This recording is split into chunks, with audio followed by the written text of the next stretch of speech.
Degree students అయినా సరే ఇటువైపు వచ్చి ప్రూవ్ చేసుకోవాలి అనుకునేటువంటి వాళ్ళకి అవకాశాలు కూడా ఉన్నాయి ప్రస్తుతానికైతే. అవును.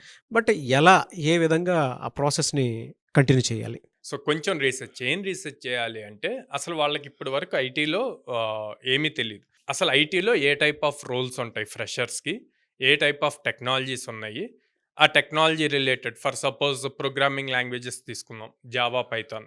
జావా ఏం చేస్తది? పైథాన్ ఏం చేస్తది? లేకపోతే యూఐ, యూఎక్స్ లేదా టెస్టింగ్.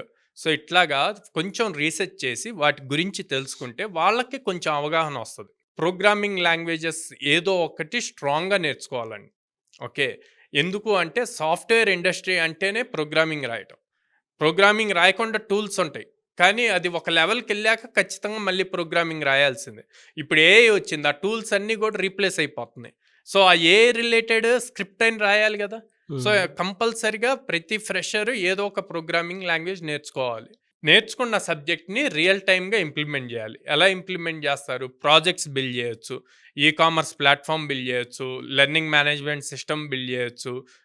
బుకింగ్ సిస్టమ్స్ బిల్డ్ జేయొచ్చు. ఒకసారి ఇన్ని స్కిల్స్ వచ్చాక ఇంక నాన్ ఐటీ అనే వర్డ్ ఎక్కడి నుంచి వస్తదండి? ఆల్రెడీ తిను ఐటీ పర్సన్ అయిపోయాడు హ్మ్. గదా! అవును. సో, ప్రాపర్‌గా అది స్ట్రక్చర్‌గా హార్డ్‌లీ 4-5 మంత్స్. 4-5 మంత్స్ 100% దీని మీదే ఎఫర్ట్స్ పెడితే గనక కంపల్సరీగా సాఫ్ట్‌వేర్ జాబ్ వస్తది. ఇక్కడ మేజర్‌గా కావాల్సింది ఏంటి అంటే, ఎంత క్విక్‌గా ఐటీ స్కిల్స్ నేర్చుకున్నాము, అదే కన్సిస్టెన్సీతో వాటిని ఎంత అప్లై చేశామన్నది ఇంపార్టెంట్.